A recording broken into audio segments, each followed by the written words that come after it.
आखिर घरेलू सिलेंडर में भरने वाली गैस कैसे बनाई जाती है, कहाँ से आती है ये गैस, कैसे इन भारी भरकम सिलेंडरों में इस लिक्विफाइड पेट्रोलियम गैस को भरा जाता है, एलपीजी को भरा जाता है, चलिए जानते हैं इस वीडियो में।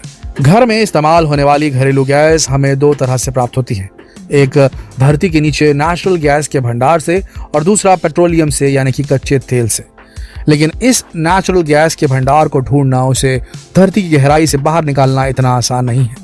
सबसे पहले वैज्ञानिकों की एक टीम अलग अलग इलाकों में धरती के नीचे इलेक्ट्रॉनिक वेव्स छोड़ती है, जिससे उन्हें यह पता चलता है कि धरती में किस जगह पर नेचुरल गैस का भंडार छिपा हुआ है। जैसे ही उन्हें नेचुरल गैस के बारे में पता चलता है, उन्हें निशान मिलते हैं उस प्रकार के, उस जगह को पॉइंट आउट कर दिया जाता है और फिर डेटा एनालाइज करने के बाद यह अनुमान लगाया जाता है कि आखिर ये नेचुरल गैस का भंडार धरती में कितनी गहराई पर मौजूद होगा। जब सारी जांच खत्म हो जाती है तो उस जगह को पिन पॉइंट करके बड़ी बड़ी मशीनों को उस जगह पर इंस्टॉल किया जाता है और फिर शुरू होता है एक लंबा ड्रिलिंग प्रोसेस। ये मशीनें धरती के नीचे कई किलोमीटर तक ड्रिलिंग करती रहती हैं और तब तक करती हैं जब तक कि इन मशीनों को नेचुरल गैस का भंडार नहीं मिल जाता। एक बार जब धरती की गहराई में नेचुरल गैस का भंडार मिल जाता है तो फिर पाइप के जरिए इस नेचुरल गैस को बाहर निकाला जाता है। लेकिन इस नेचुरल गैस में एलपीजी गैस के अलावा ब्यूटेन, मीथेन, ईथेन जैसे और भी कई गैसेस मौजूद होते हैं, जिन्हें अलग अलग करना जरूरी होता है। इसलिए सबसे पहले इस गैस को जमा करके रिफाइनरीज तक पहुंचाया जाता है, जहां पर मौजूद रिफाइनरीज इसमें से ब्यूटेन और सभी गैसेस को अलग कर लेती है। लेकिन फिर एलपीजी गैस को बनाने के लिए प्रोपेन और ब्यूटेन गैस का मिक्सचर बनाया जाता है। इसी मिक्सचर को एलपीजी कहते हैं, यानी कि लिक्विफाइड पेट्रोलियम गैस, और आपकी भाषा में आपकी घरेलू गैस। इसी तरह कच्चे पेट्रोलियम तेल से भी यानी कि क्रूड ऑयल से भी एलपीजी गैस हमें प्राप्त होता है।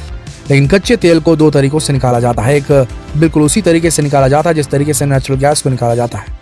वहीं दूसरा तरीका है समुद्र की गहराई। जी हाँ, कच्चा तेल समुद्र की गहराई में भी मौजूद होता है, जिसको निकालने के लिए बड़े बड़े पानी जहाज़ों की ज़रूरत पड़ती है और वहाँ पर इस तेल को निकालने के लिए फ्लोटिंग डेक्स बनाए जाते हैं। एक बार जब कच्चा तेल बाहर आ जाता है तो फिर इस तेल को बड़े बड़े रिफाइनरीज तक भेज दिया जाता है, जहां पर अब डिस्टिलेशन प्रोसेस शुरू होता है।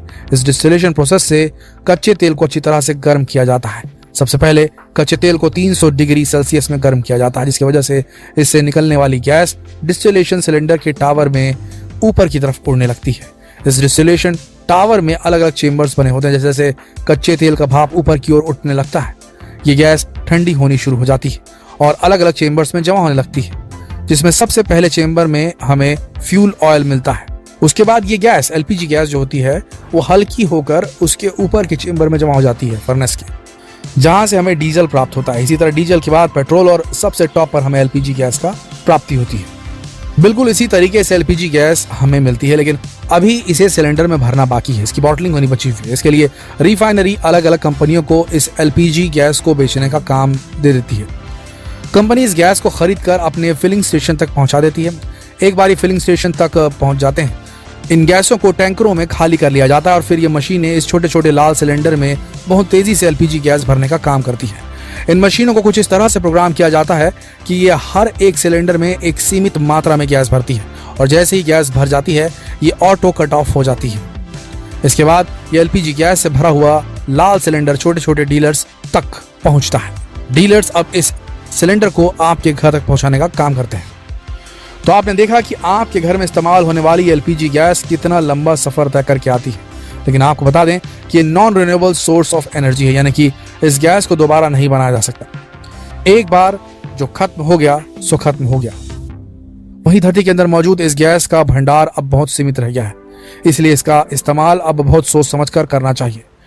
इस वीडियो को जितना हो सके शेयर करें ताकि लोग समझ सके कि दुनिया भर में और भारत में भी क्यों रसोई गैस की कमी हो रही है। तो जितना हो सके इस वीडियो को शेयर करें ताकि लोग ये भी पता चले कि भैया बहुत मेहनत से निकाली जाती है, यूं ही नहीं जला देना चाहिए इस एलपीजी को। शेयर करें इस वीडियो को। धन्यवाद।